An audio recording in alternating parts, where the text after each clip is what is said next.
అందరికీ నమస్తే welcome to TR TV నేను మీ తిరుపతి నిన్న జూబ్లీ హిల్స్ నియోజకవర్గంలో బీఆర్ఎస్ పార్టీ ఒక భారీ బహిరంగ సభ పెట్టినారు ఆ భారీ బహిరంగ సభలో జనాలు వచ్చిరా లేదా పబ్లిక్ ఎట్లొచ్చిర్రు పబ్లిక్ ఏమైనా బీఆర్ఎస్ పార్టీ వాళ్ళు పైసలు ఇచ్చిర్రా పబ్లిక్ ఏమైనా మేనేజ్ చేసిర్రా ఈ నియోజకవర్గ జనాలైనా లేకపోతే పల్లెటూర్లకు వెళ్ళి జనాలను ఏమైనా పట్టుకొచ్చిర్రా అని చెప్పి చూడడానికి రేవంత్ అన్న ఇంటెలిజెన్స్ వాళ్ళని పంపించేటటువంటి కార్యక్రమం చేసిందట ఇక పెద్ద ఎత్తున నిన్న ఇంటెలిజెన్స్ నిఘా ఉంటుండే మొత్తం ఆ సభ పైన జూబ్లీ హిల్స్ ప్రజలు ఎంతమంది వచ్చిరు ఆ సభకి జూబ్లీ హిల్స్ జనం బీఆర్ఎస్ వైపు ఉన్నారా కాంగ్రెస్ వైపు ఉన్నారా సునీత సభ పెట్టగానే మరి సునీత వైపు పబ్లిక్ ఎంతమంది ఉన్నారు బీఆర్ఎస్ పార్టీ కోటేస్తా అంటుర్రా కాంగ్రెస్ కోటేస్తా అంటుర్రా అసలు పబ్లిక్ వర్షన్ ఏందనేది తెలుసుకోవడానికి రేవంత్ అని ఒక రిపోర్టు కావాలని చెప్పి ఇంటెలిజెన్స్ వాళ్ళకి ఎప్పుడుతో ఇంటెలిజెన్స్ వాళ్ళు నిన్న ఆ సభకు పోవడమే కాకుండా పబ్లిక్ ఎంతమంది వచ్చి ఏందనేది రేవంత్ అన్నకు చెప్పడమే కాకుండా పబ్లిక్ని అడిగిరట ఎట్లుంది పరిస్థితి కాంగ్రెస్ అధికారంలోకి వచ్చినాక తర్వాత బీఆర్ఎస్ కోటేస్తారా కాంగ్రెస్ కోటేస్తారా కాంగ్రెస్ పైన మీ ఒపీనియన్ ఏందని చెప్పి నిన్న ఇంటెలిజెన్స్ వాళ్ళు అక్కడ ఉన్నటువంటి పబ్లిక్ని కూడా అడిగి తెలుసుకునేటటువంటి కార్యక్రమం చేసిరట అడిగిన తర్వాత ఇదంతా రిపోర్ట్ అంతా రేవంత్ రెడ్డికి చేరవేశారు సాధారణంగా ప్రతిపక్ష పార్టీలు ఏదైనా సభలు పెడితే ప్రతిపక్ష పార్టీ ఏదైనా మీటింగ్ పెడితే ఖచ్చితంగా రేవంత్ రెడ్డికి సంబంధించినటువంటి ఇంటెలిజెన్స్ వర్గం ఉంటుంది ఇంటెలిజెన్స్ వర్గం పూర్తి స్థాయిలో అక్కడ చూస్తారు మానిటర్ చేస్తారు ఇక ఇంటెలిజెన్స్ వాళ్ళని మనం గుర్తుపట్టడానికి కూడా ఉండదు ఒక ఆయన పేలాలు అమ్ముకుంటుంటాడు ఒక ఆయన మొత్తం బట్టలు వేరే తీరు ఉంటుంది ఆయన ఇక పబ్లిక్ లెక్కనే ఉంటాడు ఇంటెలిజెన్స్కి సంబంధించినటువంటి పోలీసులు వాళ్ళంతా డిఫరెంట్గా ఉంటారు వాళ్ళని గుర్తుపట్టలేం మనం అట్లుంటారు కానీ రిపోర్ట్ మొత్తం రాసుకుంటారు ఏం జరుగుతుంది ఏందనేది మొత్తం రిపోర్ట్ అంతా రాసుకొని రేవంత్ రెడ్డికి అప్పయ్యేటటువంటి కార్యక్రమం చేస్తారు కాంగ్రెస్ పార్టీకి సంబంధించినటువంటి కొంతమంది ఎమ్మెల్యేలు ఎంపీలు మంత్రులు ఎమ్మెల్సీలు ఈవెందో అక్కడ పోటీ చేసేటటువంటి నవీన్ యాదవ్ కూడా పక్కా మనమే గెలవబోతున్నాం మాగంటి సునీత గెలిచే అవకాశమే లేదు మాగంటి సునీత అసలు ఆమెకు అక్కడ మద్దతే లేదు గోపీనాథ్ చనిపోగానే బీఆర్ఎస్ పార్టీ కూడా అక్కడ అయిపోయింది బీఆర్ఎస్ పార్టీ పని అయిపోయింది పక్కా మనమే గెలుస్తున్నాం 40,000 మెజారిటీ 50,000 మెజారిటీ అని చెప్పి నవీన్ యాదవ్ సోషల్ మీడియాలో పెట్టుకునే కార్యక్రమం చేస్తున్నాడు తర్వాత కొంతమంది కాంగ్రెస్ పార్టీ లీడర్లు కూడా నవీన్ యాదవ్ గెలుపు పక్కా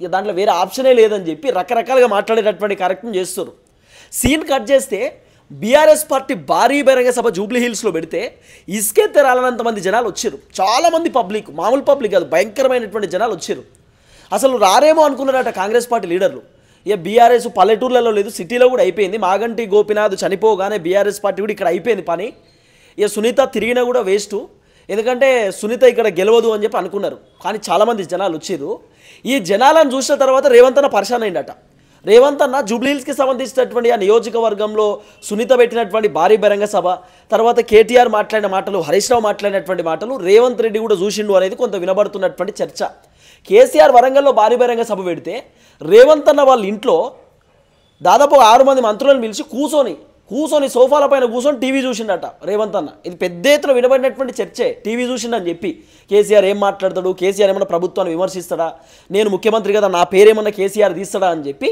రేవంత్ అన్న వెయిట్ చేసేటటువంటి కార్యక్రమం చేసిండట ఒకసారి జూబ్లీ హిల్స్కి సంబంధించినటువంటి ఒక వీడియో నేను మీకు చూపించే ప్రయత్నం చేస్తే అంతకంటే ముందు ఫస్ట్ టైం మన ఛానల్ చూస్తున్నటువంటి వాళ్ళు దయచేసి సబ్స్క్రైబ్ చేయండి షేర్ చేయండి లైక్ చేయండి పూర్తిస్థాయిలో సపోర్ట్ చేయండి మీరు సబ్స్క్రైబ్ చేసుకోవడం ద్వారా నాకు కొండంత ధైర్యం వస్తుంది కొండంత బలం వస్తుంది నేను ఇంకా గట్టిగా వీడియోలు చేసేటటువంటి కార్యక్రమం చేస్తా రైట్గా ఒకసారి మీకు ఒక వీడియో చూపిస్తా జూబ్లీ హిల్స్లో ఎంతమంది జనాలు వచ్చారు బీఆర్ఎస్ పార్టీ సభ పెడితే అక్కడ ఏం జరిగింది అనేది ఈ వీడియో చూడండి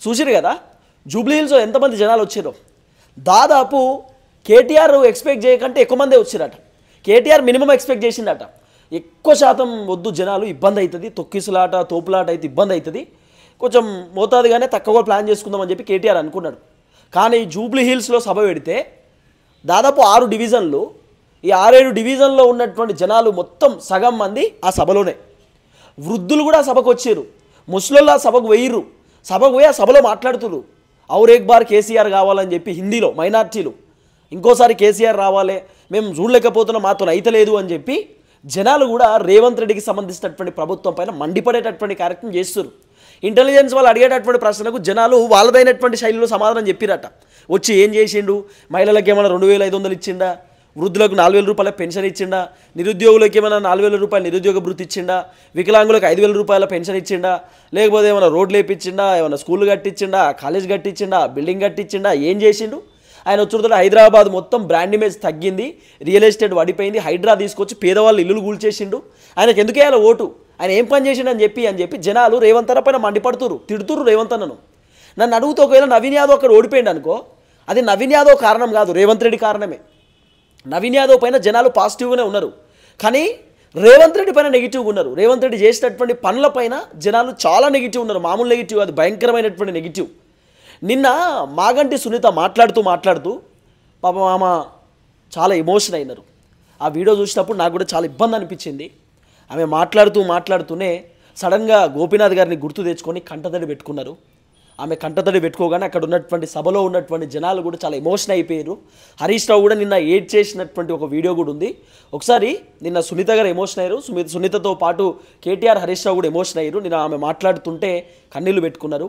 సో ఒకసారి ఈ వీడియో చూడండి. హరీష్ రావు కూడా చాలా ఎమోషన్ అయ్యిండు.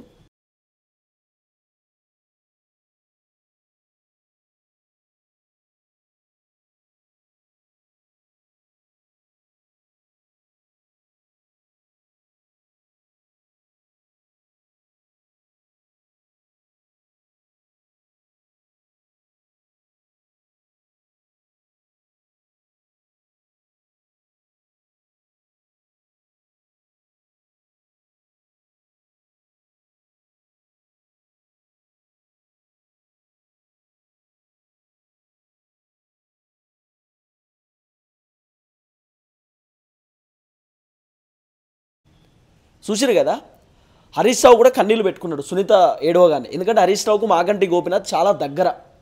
వాళ్ళు ఎప్పుడు అసెంబ్లీకి పోయినా కూడా హరీష్ అన్న పక్కనే కూర్చుంటాడు, హరీష్ అన్న దగ్గరనే ఉంటాడు, హరీష్ అన్న వెనకాలనే కూర్చుంటాడు. కాబట్టి అంత క్లోజ్ ఉన్నటువంటి పర్సన్. సో సడన్గా సునీత గారు కన్నీళ్ళు పెట్టుకునేటతో హరీష్ రావు కూడా కన్నీళ్ళు వచ్చినాయి. హరీష్ రావు కూడా కన్నీళ్ళు పెట్టుకునేటటువంటి కార్యక్రమం చేసిండు. సునీత గారు చెప్తున్నటువంటి మాట ఏంటంటే, నేను మీ బిడ్డను, నేను మీ మనిషిని, ఇది గోపీనాథ్ అంటేనే జనం, జనం అంటేనే గోపీనాథ్, అట్లుంటుండే మా భర్త. ఈరోజు తను లేడు, తన ప్రాణం కోల్పోయింది, ఇక మీరే చూసుకోవాలి నన్ను. ఎందుకంటే భార్య కళ్ళ ముందు భర్త చనిపోయిండు, ఆ దుఃఖం డిఫరెంట్గా ఉంటుంది. తర్వాత భర్త లేనటువంటి మహిళను రకరకాలుగా అనుకుంటారు జనం, రకరకాలుగా మాట్లాడుకుంటారు.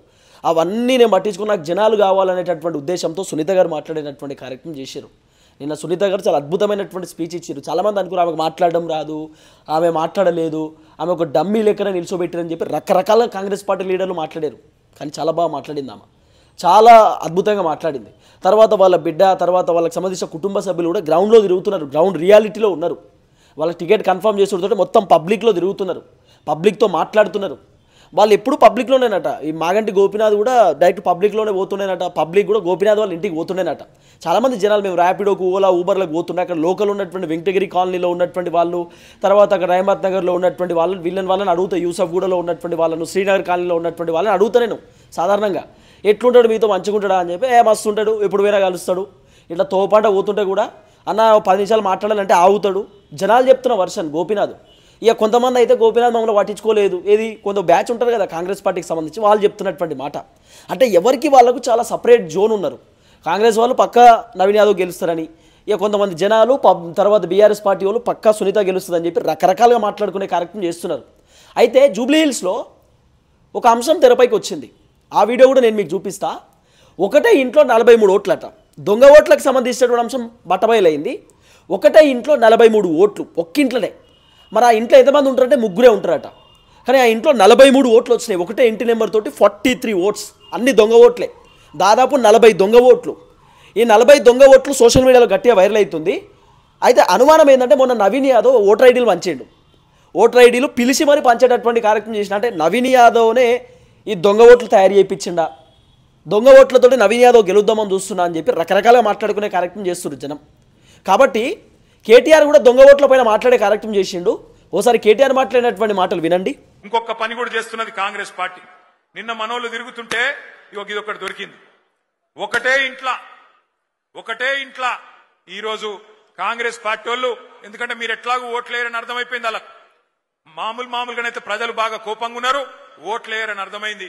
అందుకే ఒకటే ఇంట్లో 43 దొంగ ఓట్లు రాయించారు.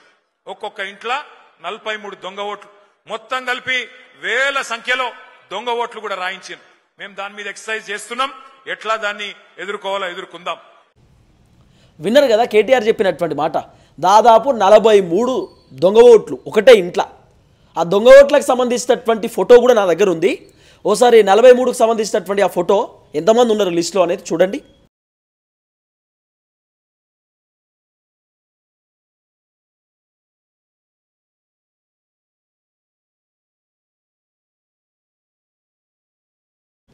చూసిరు కదా 43 మందికి సంబంధించినటువంటి లిస్టు. ఆ లిస్టు మొత్తం దొంగ ఓట్లే. ఈ విధంగా నిన్న కేటీఆర్ మాట్లాడేటటువంటి కార్యక్రమం చేశాడు. ఇవన్నీ కూడా తెరపైకి తీసుకొచ్చాడు. మొత్తానికి ఓవరాల్గా జూబ్లీ హిల్స్లో కేటీఆర్ సునీత సభ చూసి రేవంత్ అన్న షాక్ అయిపోయిందట. ఎంతమంది జనాలు వచ్చిర్రు ఏంది, అసలు ఈమె గెలవదనుకున్నాం, ఈమెతో కాదనుకున్నాం, సడన్గా ఇంతమంది పబ్లిక్ వచ్చుంటుంటే రేవంత్ అనే పరిశాన్లో ఉన్నాడు. అబ్బాయి మనకు గెలుస్తుందే ఏంది పుసుక్కున్న బీఆర్ఎస్ పార్టీ, బీఆర్ఎస్ గెలిస్తే మాకు ఇబ్బంది అవుతుందేమో అనేటటువంటి ఆలోచనతో కూడా రేవంత్ అన్న ఉండొచ్చు. చూద్దాం ఏం జరగబోతుందో. మరి రేవంత్ అన్న కూడా సభ పెట్టడానికి రెడీ అవుతున్నాడట. మరి రేవంత్ అన్న సభ పెడితే మరి పబ్లిక్ ఎంతమంది వస్తారు ఏందో తెలియదు. కానీ అధికార పార్టీ ఇన్ఫ్లుయెన్స్ ఉంటుంది. ఒకవేళ జూబ్లీ హిల్స్ ప్రజలు కాకపోయినా ఖైరతాబాదు, బంజారా హిల్సు, షేక్పేటు, తర్వాత ఉప్పలు ఇక్కడికి వెళ్ళి కూడా పబ్లిక్ ఆడికి తీసుకుపోతారు. వీడికి వెళ్ళి 500 300 ఇచ్చో రాష్ట్ర ప్రభుత్వం ఏదైనా చేయగలుగుతుంది కదా. అధికార పార్టీకి ఇన్ఫ్లుయెన్స్ వాళ్ళని అడిగేటోళ్ళు ఉండరు. పోలీసులు వాళ్ళోళ్ళే, గవర్నమెంట్ వాళ్ళదే, అధికారులు వాళ్ళోళ్ళే, ఏం చేసినా నడుస్తుంది. అదే బీఆర్ఎస్ వాళ్ళు చేస్తే నడవదు. ఇప్పుడు కేటీఆర్ నిన్న సభ పెడితే ఆ సభకు ఉప్పలోళ్ళు ఎవరైనా పోయారు అనుకో, కాంగ్రెస్ వాళ్ళు ఏమంటారు, వెంటనే ప్రెస్ మీట్ పెట్టి కేటీఆర్ ఉప్పలకి వెళ్ళి జనాలను తెచ్చుకుండాట అని మాట్లాడతారు. కాబట్టి మొత్తం ఓవరాల్గా నిన్న ఇంటెలిజెన్స్ వాళ్ళని పెట్టి రేవంత్ అన్న తెలుసుకున్నాడు ఆ సభ గురించి. ఎంతమంది వచ్చారు, ఏంది, ఎట్లొచ్చారు, ఏమైనా పైసలు ఇచ్చి తెచ్చుకుర్రా ఏందంటే పైసలేమి ఇవ్వలేదట. స్వచ్ఛందంగా సభకు వచ్చిరట జనం.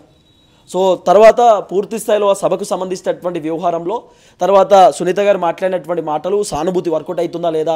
మరి నిన్న సునీత ఏడ్చింది కాబట్టి పబ్లిక్ కూడా అరే పాపం కదా, భర్త చనిపోయిండు, కళ్ళ ముందే భర్త ప్రాణాలు కోల్పోయిండు అనేటటువంటి వర్షన్లో జనాలు కూడా ఉంటారు. మరి ఏమైనా సానుభూతి ఇంకెక్కువ పెరిగిందా, మరి సునీత గెలుస్తుందేమో అని టెన్షన్ పడుతున్నాడు రేవంత్ అన్న. చూద్దాం ఏం జరగబోతుందో. మొత్తానికి నిన్న జూబ్లీ హిల్స్కి సంబంధించిన భారీ బహిరంగ సభ చూసి రేవంత్ అన్న కొంత పరిశాన్లో, టెన్షన్లో ఉన్నాడు, షాక్లో ఉన్నాడు. చూద్దాం మరి రేవంత్ అన్న సభ ఎట్లుంటుంది, రేవంత్ అన్న స్టెప్పులు ఎట్లుంటాయి, ఏం కథ, ఎట్లా ముందుకు పోతాడు అనేది. దయచేసి వీడియో అందరికి షేర్ చేసేటటువంటి కార్యక్రమం చేయండి.